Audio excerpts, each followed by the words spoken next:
जय श्री राम मित्रों। मैं पंडित दिनेश कुमार दुबे शास्त्रीय अनुभूत चैनल के माध्यम से एक बार फिर आप लोगों के साथ आज हम आप लोगों को एक जड़ी बूटी के बारे में बताएंगे जिसका नाम है अपामार्ग। अपामार्ग एक बहुत ही साधारण पौधा है। अपने घरों के आसपास जंगल झाड़ रास्तों पर कहीं भी आप हमेशा देखते ही होंगे, लेकिन इसे नाम से नहीं जानते होंगे।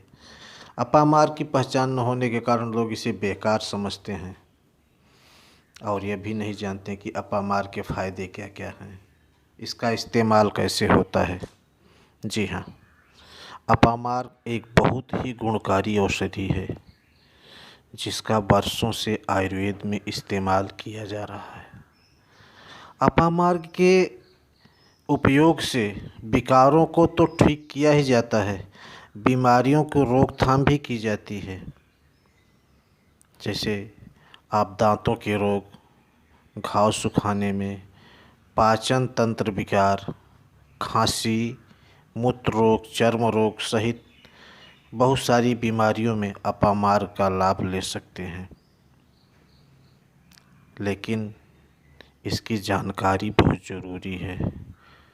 यह पौधा आसानी से हर जगह मिल जाता है। अपामार्ग एक जड़ी बूटी है। बारिश के मौसम में यह पौधा अंकुरित होता है। ठंड के मौसम में इसमें फलते फूलते हैं, फल फूल लगते हैं और गर्मी के महीने में ये पककर तैयार हो जाता है। इसके बीज चावल जैसे होते हैं जिसे लोग अपामार्ग तांडुल कहते हैं।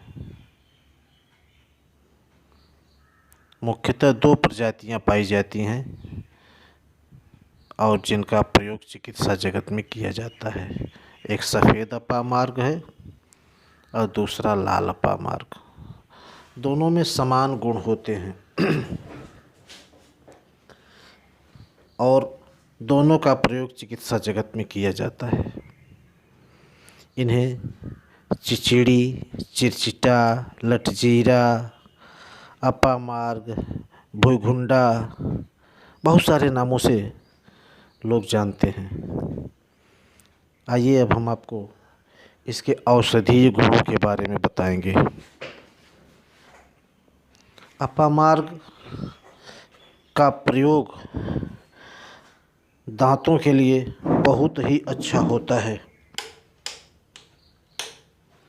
इसका प्रयोग अगर आपका दांत दर्द कर रहा है, इसके पत्तों का रस रुई में डुबाकर और दांत के नीचे रख दीजिए, आपका दर्द ठीक हो जाएगा।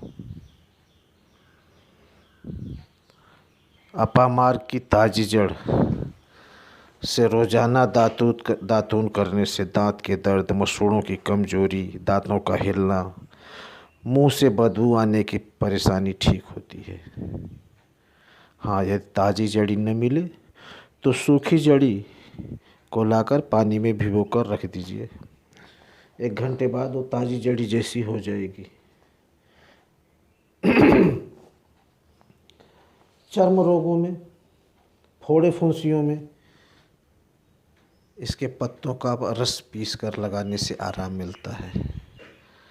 अपामार्ग के पत्तों का काढ़ा बनाकर कुल्ला करने से मुंह के छाले ठीक हो जाते हैं। एक भस्मक रोग होता है, बहुत अधिक खाने की बीमारी। आप कुछ भी खाते जाओ, सब अन्न भस्म होता जाता है और शरीर जैसा का तैसा रहता है। इसमें अपामार्ग के बीजों का चूर्ण 3 ग्राम दिन में 2 बार 1 सप्ताह तक सेवन करें, या 5-10 ग्राम बीजों की खीर बनाकर खाएं तो भस्मक रोग ठीक हो जाता है। इसके बीजों को खाने से अधिक भूख लगना कम हो जाता है।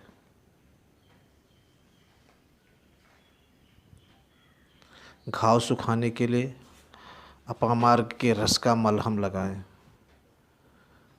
तो घाव नहीं पकते हैं अपामार्ग की जड़ तिल के तेल में पकाकर छान लें और फिर इस तेल को घाव पर लगाएं, घाव ठीक हो जाता है।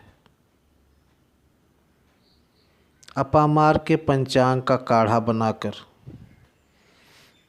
नहाने के पानी में मिलाकर स्नान करने से खुजली में बहुत लाभ पहुंचता है। खांसी में लगभग 125 मिलीग्राम अपामार्ग के क्षार में मधु मिलाकर चाटने से खांसी ठीक हो जाती है और छाती में जमा हुआ कफ निकल जाता है। इसके सूखे पत्तों को हुक्के में रखकर पीने से भी खांसी ठीक होती है। आधा सीसी और माइग्रेन, काफ़ी लोग पीड़ित रहते हैं इस बीमारी से। इसके बीजों का चूर्ण केवल सूंघने मात्र से आराम मिलता है और मस्तिष्क में जमा हुआ कफ पतला होकर निकल जाता है। साथियों, अब हम इसके 2 प्रयोग और बताएंगे आपको, और जो कि अपने आप में बहुत ही बेजोड़ हैं। इसका कोई तोड़ नहीं है। आयुर्वेद तो आयुर्वेद, एलोपैथ में भी इसका तोड़ नहीं है। तो पहला प्रयोग है कि चेचक निरोधक टीका। मान लीजिए आपके गांव में, शहर में, देहात में, जहाँ भी हैं आप, वहाँ पर चेचक का प्रकोप चल रहा हो, चारों तरफ सबको चेचक निकल रही हो।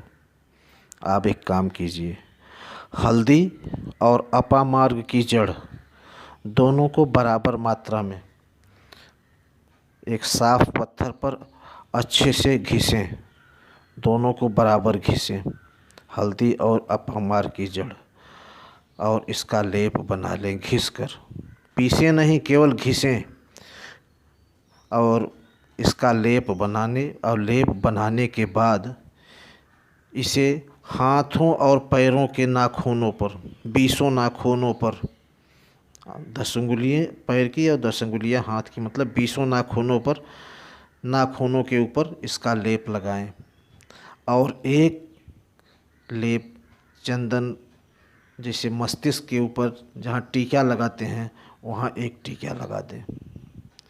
प्रभु की कृपा होगी तो सबको चेचक आएगी, लेकिन आपको चेचक नहीं आएगी, ये गारंटेड है।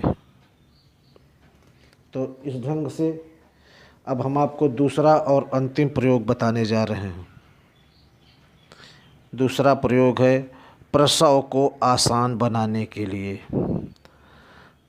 माताओं एवं बहनों को प्रसव के समय बहुत पीड़ा होती है। इसको आसान बनाने के लिए अपामार्ग बहुत ही गुणकारी है। प्रसव पीड़ा शुरू होने से पहले अपामार्ग की जड़ एक धागे में कमर में बांध दें। इससे प्रसव बड़ी आसानी से हो जाता है। लेकिन ध्यान रखना है इसमें कि प्रसव होते ही तुरंत इसे कमर से निकालकर और घर से बाहर फेंक देना चाहिए, अन्यथा गर्भाशय भी बाहर आ जाएगा। इसलिए मैं आपको ये सलाह दूंगा कि इसका प्रयोग किसी अच्छे वैद्य के संरक्षण में रहकर तब करें, क्योंकि जितना फ़ायदा है उतना नुकसान भी है। सावधानी घटी की दुर्घटना हुई। वैसे चरक संहिता में इसका वर्णन है कि यदि पेट में बच्चा मर गया है तो इसकी जड़ को योनि में थोड़ा रखकर धागे में बांध कर रखने से मूढ़ भी बाहर आ जाता है। लेकिन चेतावनी भी है कि ज़रा सा अगर लेट हुआ तो गर्भाशय बाहर निकल आएगा और प्रसूता की मृत्यु भी हो सकती है। इसलिए ये सब चीज़ें किसी अच्छे वैद्य के संरक्षण में रहकर करें। धन्यवाद।